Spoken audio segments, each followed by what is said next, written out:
된다고 보고, 특히나 제가 젊은 한국 투어를 소통의 방식으로 말씀드린 것은 국정토론회나 온라인 국정문답은 앞으로 각종 사안에 대해서 예를 들어 국무회의나 업무보고 또는 오늘 같은 자리가 다 너무 주제가 많아서 하나의 주제, 가령 응급실 뺑뺑이 하나, 또는 영어평가 하나, 또는 관세협상 설명 하나, 이렇게 딱 하나의 원 포인트를 가지고 30분이든 1시간이든 제가 직접 실시간으로 온라인 국정문답을 국민들과 하고 필요하면 해당 부처의 장차관들과 관계자와 같이 하겠다는 뜻인데, 그렇게 국정토론, 국정문답, 그리고 이 삼청동 오픈하우스와 함께 하는 것이 젊은 한국 투어입니다. 그것은 제가 새벽 총리로서 각종 현장 활동을 비교적 좀 많이 한 편인데, 올해에는 그 현장 활동을 크게 투트랙으로 해서 일반 다양한 그동안 했던 민생 현장은 가급적 새벽에 가고, 제가 평상시에 낮에 하는 것은 청년층에 집중하겠다는 겁니다. 대학가든 뭐 청년기부든. 그래서 그런 식으로 집중하겠다는 뜻이라는 점을 말씀드리려고 합니다. CPTPP는 저는 기본적으로 한국과 일본의 경제적 협력이 매우 중요하다고 보는 사람입니다. 그래서 CPTPP가 한일 간의 FTA가 일본이 CPTPP를 주된 경제협력 방식으로 제기하고 있는 상황에서 한일 FTA 같은 방식보다는 CPTPP를 추진하는 쪽이 더 유용성이 있을 거라고 판단하고 있습니다.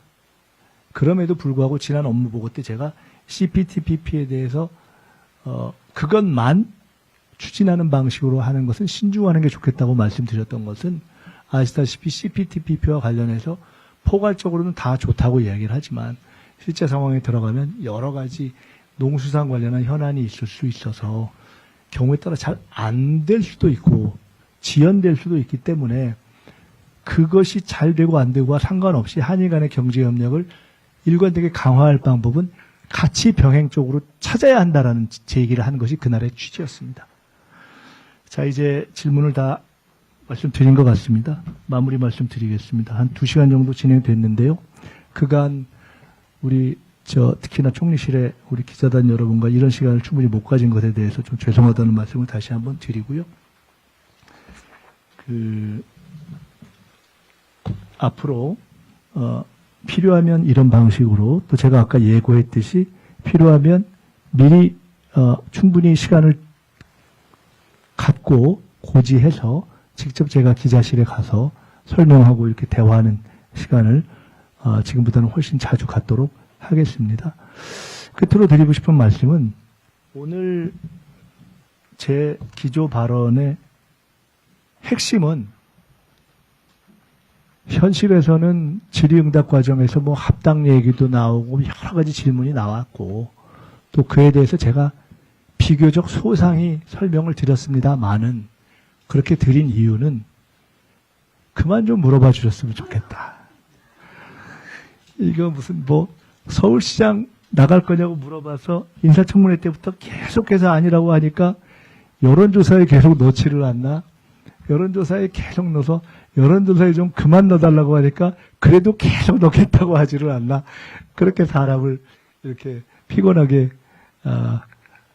하는 경우가 있는가 하면, 그 다음에는 당대표가 나와도 제가 나는 서울시장도 당대표도 다 오랜 로망인데 그 얘기 한마디 했다고 그 다음부터 매일 당대표 얘기만 물어보고, 이게 제가 한편 자초한 측면도 있지만은 제가 일부러 오늘 제 생각을 더 물어보실까 봐 충분히 다 말씀드린 것이고, 또 요새 합당 말씀하시니까 시민의 한 사람으로서, 당원의 한 사람으로서 오늘 다 말씀드려 놓는 게 좋겠다 싶어서 말씀드린 것이고, 종합적인 최종 결론은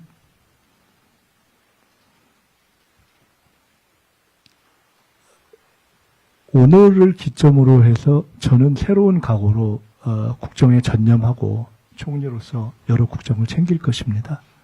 아까도 말씀드렸듯이 책임 총리로서 우리 정치사에 하나의 획을 그은 이해찬 총리가 계신데 저는 개인적으로 책임 총리라는 용어를 별로 좋아하지 않았습니다. 선호하지 않습니다. 왜냐하면은 이해찬 총리가 책임 총리로 이렇게 주로 많이 국민들에게 알려져 있는 상황에서 제가 그런 비슷한 어떤 위상과 역할 이런 것을 하겠다라고 자임할 만큼 역량이 되지 않고, 두 번째로는 우리 헌법상 흔히 책임 총리의 개념으로 이해하고 있는 외교는 대통령, 총리는 내치 이렇게 얘기하는 책임 총리의 개념이 저는 사실 옳다고 보지를 않습니다. 우리 헌법상 총리의 개념은 외교와 내치를 망라해서 대통령의 국정 운영을 보좌하고 대통령을 명을 받아 국정을 통할하는 것입니다. 그렇기 때문에 이번에도 그런 차원에서 미국에 가서 벤스 부통령도 만나고 한 것도 철저하게 대통령 외교 활동의 후속 조치 차원에서 간 것입니다. 그런 점 등등에서 제가 책임 총리라는 용어를 과거에도 좋아하지 않고 지금도 사용하지 않지만 여러 가지 종합적인 판단으로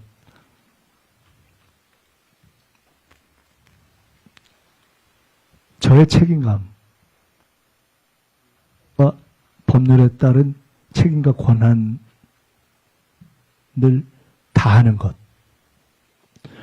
국정에 대한 집중도를 높이는 것, 이것을 새해 들어 어떻게 높일 것인가에서 한 달 이상 계속 고민을 해왔고, 그래서 오늘 드린 대략 4+4 책임 부분, 소통 부분에 대한 활동을 방향을 정리를 한 것이고, 그리고 그 차원의 일환으로 오늘 사실 비교적 소상하게 여러 가지 문제들에 대해서 그냥 제 생각을 말씀드린 것이고, 그리고 오늘 이후에는 달라진 총리실의 어떤 자세 이런 것을 보이는 게 좋겠다는 차원에서 오늘 간부에서 특별히 강조한 것이고, 그래서 여러 가지 말씀을 하나로 정리하면 총리는 대통령님을 잘 모시면서 이해찬 총리가 노무현 대통령을 모셨던 그런 마음과 자세로 사실은 총리를 하겠다는 게 제 처음에 표현하지 않은 마음 각오였습니다. 원래 비슷한 연배에 함께했던 동지지만 그런 자세로 모시겠다는 생각을 원래 하고 있었습니다. 근데 저 혼자 속으로 간직하고 있는 그런 사실은 각오였습니다. 표현하기도 그렇고. 근데 제가 이것을 이렇게 입 밖으로 내는 이유는 이해찬 총리께서 안 계신 마당에 저 스스로 이것을 표현함으로써 저 스스로에게 저를 압박하고 강제하고 다짐을 굳게 하는 그러한 의미로 말씀을 드리는 것입니다. 그래서 책임감을 높여서 국정에 전념하겠다는 말씀을 드리고요. 그런 점에서 제가 앞으로는 더 이상 서울시장 선거 갖고 본인이 할 생각 없는데, 그리고 그것이 저를 서울시장 선거와 관련시켜 거론 더 이상 되는 것이 국정 운영에 크게 도움도 안 되는데 그런 부분이 거론되는 일이 없었으면 좋겠고, 또 당과 관련한 부분에 대해서도 제가 당대표라는 제 평소의 로망을 이야기하고 또 합당 문제 등등에 대한 이야기를 다 했으니 많지, 이후의 모든 문제들은 당의 질서 속에서 충분히 논의될 것이다고 보고, 제가 더 이상 이 현재 당내의 문제와 연관돼서 소환되거나 또 호출되거나 이러지 않았으면 좋겠다.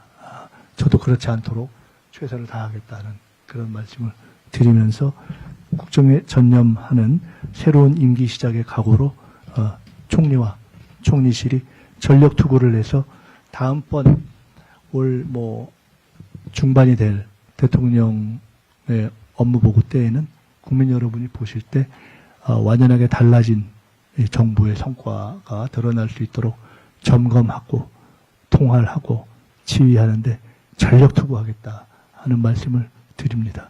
이러한 제 각오는 마침 오늘 주례보고 때도 대통령님께도 말씀도 드리고 또 나눈 바도 있고 오늘이 아니라 이미 쭉 그동안 함께 공감해 왔던 바다. 이 문제에 대해서 제가 확실하게 국정과 관련된 역할을 더 책임 있고 또 적극적으로 했으면 하는 그런 또 대통령님의 바람도 쭉 있으셨고 그런 것에 제가 종합적으로 이렇게 판단하고 방향을 잡은 것이니까요. 그렇게 우리 총리실 직원들과 함께 최선을 다하겠다는 말씀을 드립니다. 고맙습니다. 네, 감사합니다. 이상으로 총리님과